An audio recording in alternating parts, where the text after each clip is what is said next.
आप सबका स्वागत है हमारे चैनल पे। और बिहार दरोगा पीटी का रिज़ल्ट आ चुका है।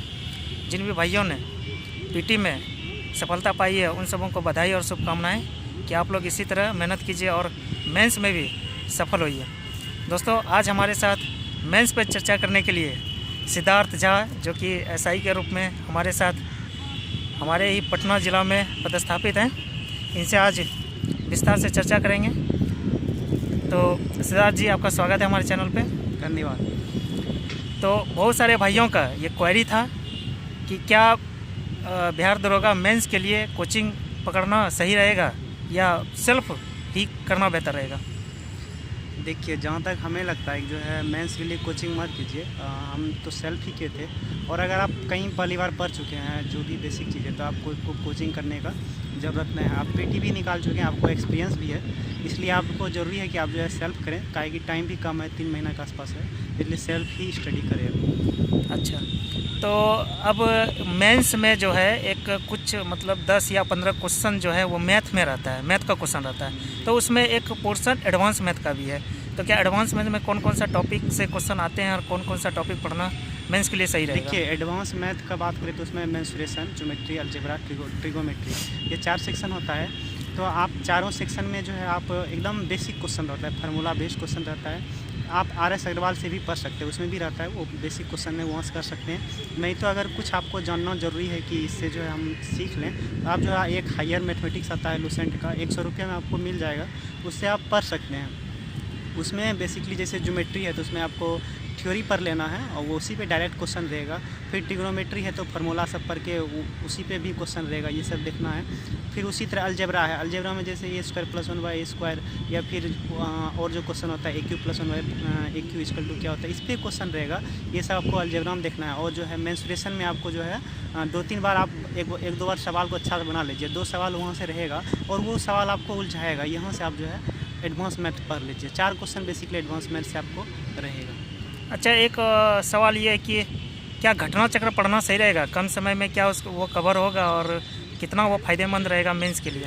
देखिए, जहाँ हमें लगता है कि जो है अभी आपके पास 3 महीना टाइम है, अगर आप घटना चक्र पहले पढ़ चुके हैं तो आप उसको आप रिवीजन कर सकते हैं। और अभी अलग अलग बुक पढ़ने का उतना ज़रूरत नहीं है। हाँ, भले कुछ टॉपिक हो सकता है उसको चुनकर पढ़ सकते हैं, या कुछ क्वेश्चन इंपॉर्टेंट हो वो पढ़ सकते हैं, या फिर जो आप बेसिक बुक पढ़े हैं उसके अलावा कुछ ऑब्जेक्टिव या फिर जो है NCERT सार संग्रह वगैरह से टॉपिक वगैरह चुन करके पढ़ लीजिए। कहीं उतना टाइम नहीं है कि जो आप कुछ अलग से कुछ कर पाइएगा। हम लोगों के टाइम में था कि जो है 1 साल मिला था, तो जो है सभी ने सब तरह का पढ़ा, और अभी उतना आपके पास टाइम नहीं है।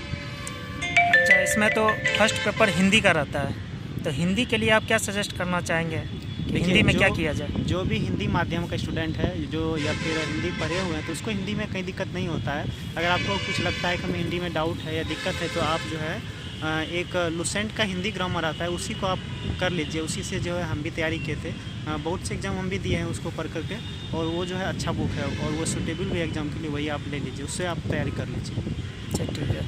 और मेंस के लिए क्या बुक लिस्ट होना चाहिए, उनके बारे में भी कुछ बता दीजिए। मेंस के लिए जो आप बेसिक बुक पढ़ते हैं, जैसे लुसेंट आपका एक बेसिक बुक होना चाहिए। उसके अलावा कुछ जो लुसेंट में टॉपिक नहीं दिया है वो आप अलग से पढ़ लीजिए।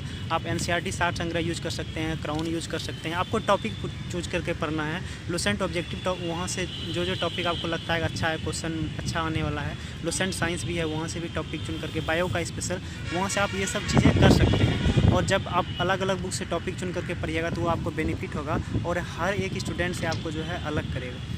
अच्छा, इसका क्या टाइम टेबल रहना चाहिए? अब देखिए, अब हर स्टूडेंट का पढ़ने का क्षमता, विल पावर अलग अलग होता है। कोई किसी प्रकार से पढ़ता है, कोई किसी प्रकार से पढ़ता है। तो ये कहना थोड़ा सा ये होगा कि जो है क्या टाइम टेबल होना चाहिए। और हम जो है बेसिकली मेरा फिक्स था, कहीं जो है 4-5 सेक्शन हम डेली पढ़ते थे ताकि जो है अच्छा हो।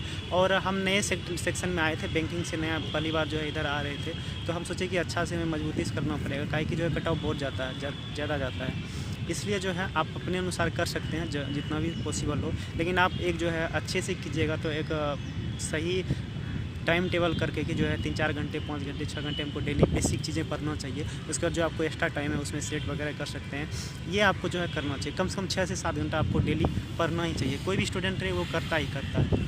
क्या कोई एक दिन में कितना कोई पढ़े, कितना घंटा दे जो कि वो सफिशिएंट हो? देखिए, आपको जितना टाइम है, जितना भी टाइम मिलता है पढ़ने का, आप जितना क्षमता का यूज कर सकते हैं उतना मैक्सिमम टाइम यूज कीजिए, और उतना जो है आप जितना टाइम दीजिएगा उतना आपके लिए बेहतर है। और यही 3 महीना जो है आपको जो है आगे बहुत कुछ देगा और अच्छा जगह पे पहुंचा देगा। इसलिए जो है ज़रूरी है कि आप जितना टाइम दीजिएगा आपके लिए उतना फ़ायदेमंद रहेगा, उतना आपके लिए अच्छा रहेगा।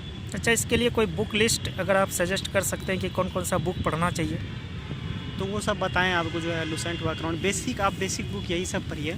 और कुछ हुआ तो इकोनॉमिक्स का आप जो है एसएससी का प्रीवियस क्वेश्चन कर लीजिए। फिर स्पेशल बायो सेक्शन का ध्यान दीजिए जहाँ से इस बार विद्यार्थी को फंसाया था। और कुछ एक चीज़ और है, जैसे आप एग्ज़ाम होगा तो एग्ज़ाम से आप 1 महीना पहले 10th क्लास का न्यूमेरिकल बेस्ड कुछ क्वेश्चन होता है, स्पीड, डिस्टेंस, वेलोसिटी वगैरह का। फिर सीरीज का जो समांतर श्रेणी क्रम वगैरह वो सब कुछ क्वेश्चन, जैसे n स्क्वायर इक्वल टू वगैरह क्या होता है, वो सब एक बार देख लीजिएगा, 1-2 घंटा में ये सब हो जाएगा। अच्छा, प्रैक्टिस सेट का क्या रोल रहता है इसमें, और कितना करना चाहिए प्रैक्टिस सेट? देखिए, कोई भी स्टूडेंट होता है ना, तो उसका 5 क्वेश्चन 6 क्वेश्चन जो है वहाँ पे इजी क्वेश्चन गलत हो जाता है एग्जाम में। इसलिए ज़रूरी है कि आप जो है प्रैक्टिस सेट लगाइए। प्रैक्टिस सेट से ये समस्या दूर हो जाता है। अब जिस भी पब्लिकेशन का आपके पास अवेलेबल हो, या फिर बहुत सारे टेस्ट सीरीज जो है ऑनलाइन फ्री में भी PDF अवेलेबल है, वो भी आप बना सकते हैं। और बहुत सारे ऑब्जेक्टिव है, जैसे लुसेंट ग्राउंड वगैरह और सारी चीज़ का ऑब्जेक्टिव अवेलेबल है, तो आप चैप्टर वाइज भी जो है कर सकते हैं। इससे आपका कन्फ्यूजन भी दूर होगा और एग्जाम में आपका क्वेश्चन भी गलत नहीं होगा। अच्छा, मैथ के लिए कौन सा बुक प्रेफर किया जाए? देखिए, मैथ के लिए ना आप जो है एकदम सिंपल सा बात है, आपको कोई हायर SSC वगैरह सबका तैयारी नहीं करना है, कोई जो है हाई लेवल का तैयारी नहीं करना था। आप सिंपल बुक जो है आप अपने से पढ़ के समझ सकते हैं। आप एक RS अग्रवाल का ले लीजिए, वो कोई भी पढ़ करके अपने से बना सकता है, तो वो आपके लिए हमें लगता है बहुत अच्छा है, और वो सभी विद्यार्थी पढ़ता है जो अपने से कर सकता है। जी, और साइंस के लिए कोई बुक अगर हो तो? साइंस देखिए, आप स्पीडी साइंस कीजिए, और लुसेंट साइंस में जो हम बताएं ऑब्जेक्टिव यही काफ़ी होता है। और लुसेंट का अगर ऑब्जेक्टिव है तो उससे फिजिक्स सेक्शन और बायो कर सकते हैं। इसके अलावा लुसेंट में कहीं इससे ज़्यादा साइंस में कुछ है नहीं है, यही काफ़ी हो जाता है अगर साइंस में कीजिएगा तो।